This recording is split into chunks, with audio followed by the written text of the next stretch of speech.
ሰላም ሰላም ውድ ተከታዮችና ተመልካቾች፣ በላይፍ ቼንጂንግ ቢዝነስ ትሬኒንግ ኤልሲፒቲ ዛሬ የማቀርበው ርዕስ የፈጠራ ሂደቶችን የሚያሻሽሉ ቴክኒክስ ፎር ኢምፕሩቪንግ ክሪኤቲቪቲ ፕሮሰስ የሚል ነው። 3 ቴክኒኮች አሉ።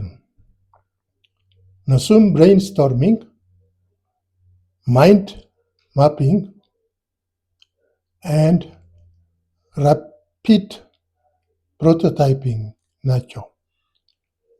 ብሬይንስቶርሚንግ ቴክኒክ አነስተኛ ቡድን ወይም ጥቂት ሰዎች የያዘ አንድን ችግር ለመፍታት ዓላማ አድርጎ የተቋቋመ ሐሳቦች ያለ ገደብ በነፃነት የሚሸራሸሩበት፣ ግምገማ ወይም ነቀፌታ የሌለው ወይም የሚከለከልበት፣ በርካታ አዳዲስ ሐሳቦችን የሚፈልቁበት አነስተኛ መዋቅር ነው። ብሬይንስቶርሚንግ በግልጽ የተጻፈ ዓላማ፣ ችግርን ለመፍታት የተሰጠው ተልዕኮ ያለው፣ ሐሳቦች ጥራት ያላቸው ከሚሆኑ ይልቅ ብዛት ያላቸው ምክንያታዊ የሆኑ ሐሳቦች የሚፈልቁበት ቴክኒክ ነው። የተሰነዘሩ ሐሳቦች ሁሉ በጽሑፍ ይሰፍራሉ። የፈጠራው ሐሳብ በአንድ ግለሰብ ከሚፈጠረው ይልቅ በጥራቱ፣ ተፈላጊነቱና ፍጥነቱ በተሻለና በበለጠ ፈጠራ እንዲፈጠር በቡድን ወይም ጥቂት ሰዎች ቢሰሩት የተሻለ ይሆናል። 2. ማይንድ ማፒንግ የሐሳብ ስዕል ቴክኒክ። ይህ በግራፊካል ቴክኒክ ሐሳቦች ከየትም አቅጣጫዎች በግልጽ የሚፈልቁበትና የችግርን ሁኔታ በግልጽ የሚያሳይ ስዕል ነው። ፈጠራን በቀጥታዊ ፋሽን ከሚሰራ ይልቅ የሚፈጠረው ፈጠራ በማዛለል ማስጀመር የሚያስችል ቴክኒክ ነው። የሐሳቡ ስዕል ጥንካሬ አእምሮ በትክክል የሚሰራውን ስራ የሚያሳይ መንገድና ሐሳቦችን በፍጥነት የሚፈልቁበት የሚመዘገቡበት ቴክኒክ ነው። ማይንድ ማፒንግ በሐሳቦች መካከል ያለው ግንኙነት በተለያዩ ሁኔታዎች የሚያሳይ፣ ከተለያዩ አቅጣጫዎች እንዲፈልቁ የሚበረታቱና በሰፊው ሐሳቦቹን የሚንሸራሸሩበት ቴክኒክ ነው። ማይንድ ማፒንግ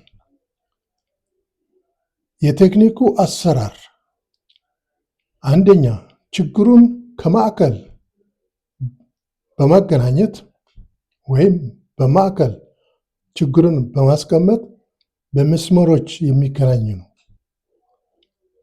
በትልቅ ወረቀት ጽሑፍ ከመጻፍ ጀምሮ በስዕል፣ በንድፍ፣ በምስል ወይም ሲምቦልስ ችግሩን ይገለጻል። ስራው ትልቅ ወረቀት በግድግዳ በመለጠፍ ሐሳቦቹን እንደተፈለገ የሚፈሱበት ቴክኒክ ነው። 2.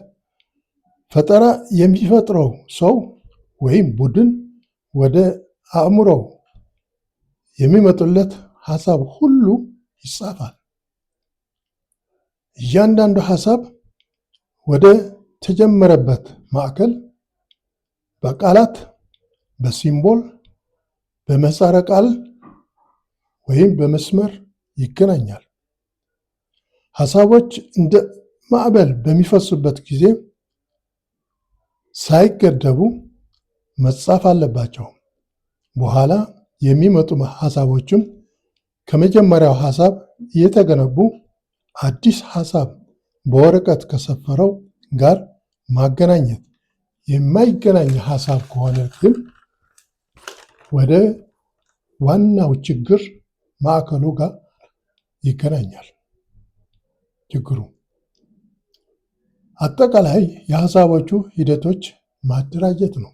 በዚህ መልኩ 3. ሐሳቡ ፍሰት እየቀጨጨ ከሄደ ከአእምሮ አዲስ ሐሳብ በግዴታ እንዲፈልቅ አለማድረግ። 4. አእምሮ ለተወሰነ ጊዜ ማሳደስ፣ አእምሮ እረፍት መውሰድ፣ ገለል ማድረግ ከስራው። ተመልሶ ሐሳቡ ወይም ስዕሉ በደንብ እንደገና ማደራጀት፣ ማገናኘት፣ የሚገባቸው ሐሳቦች ካሉ ማየትና አገናኝቶ በስዕሉ ማስፈር። አዳዲስ ሐሳቦች ወይም በስዕሉ የሰፈሩ ሐሳቦች መካከል የሚኖረው ግንኙነት ግልጽ የሆነ ስዕል ተከታታይነት ያለው እየተገነባ በቅደም ተከተል እንዲሄድ ችግሩ ሐሳቦቹን ግንኙነት የሚፈጥረው ውጤት በግልጽ እንዲያመለክት እና የፈጠራም ሁኔታ የሚሄድ ቴክኒክ ነው። 3. የፈጣን ሞዴል ቴክኒክ ራፒድ ፕሮቶታይፒንግ። ይህ ቴክኒክ ምርቶች በብዛት ተመርተው ወደ ገበያ ከመቅረባቸው በፊት ከተሰበሰቡ መረጃዎች ፈጣን የምርት ማበልጸግ ሞዴል በፊዚካል ወይም ዲጂታል በማዘጋጀት በሚታሰበው ምርት ሰርቶ በሚስማማ ለሙከራ ሞዴል መፍጠርና ወደ ገበያ ማውጣት። ይህ ፈጠራን ሞዴል አንትርፕርነሩ የሐሳብ ፍሰቱን በዲዛይኑ ይህ ፈጣን የሆነ አሰርቶ በማገናኘት በሂደት እየተሻሻለ እንዲሄድ ይረዳል። የሞዴሉ 3 መርሆዎች። 3ቱ አርት ወይም ራፍ፣ ራፒድ እና ራይት ናቸው። ራፍ የመጀመሪያው ሞዴል ራፍ ነው። ብዙ የተዋጣለት አይነት አይደለም። በፍጥነት የተዘጋጀ ብዙ ገንዘብ ሳይፈልስበት ጽንሰ ሐሳቦቹ የሚሞከርበት ቴክኒክ ነው። ራፍ ብዙ ያልተሞረደ ያልተሻሻለ ነው። ሁለተኛ ራፒድ ፕሮቶታይፒንግ ሞዴሉ የሚሰራውና የማይሰራው የሚለይበት ሙከራ የሚደረግበት በምልልስ ዲዛይኑ እየተሻሻለ የሚሄድበት ዘዴ ነው። ራፒድ ፕሮቶታይፒንግ። ራይት ፕሮቶታይፒንግ በዚህ በሚሰሩ ስራዎች ሞዴሉ በተጠቃሚው ሙከራ የሚደረግበት ተግዳሮቶቹ የተፈቱ መሆናቸውን የሚታይበት አነስተኛ ሞዴሎች በብዛት ተመርተው ገበያ ወጥተው የምርቱ ሁኔታ የሚሞከርበት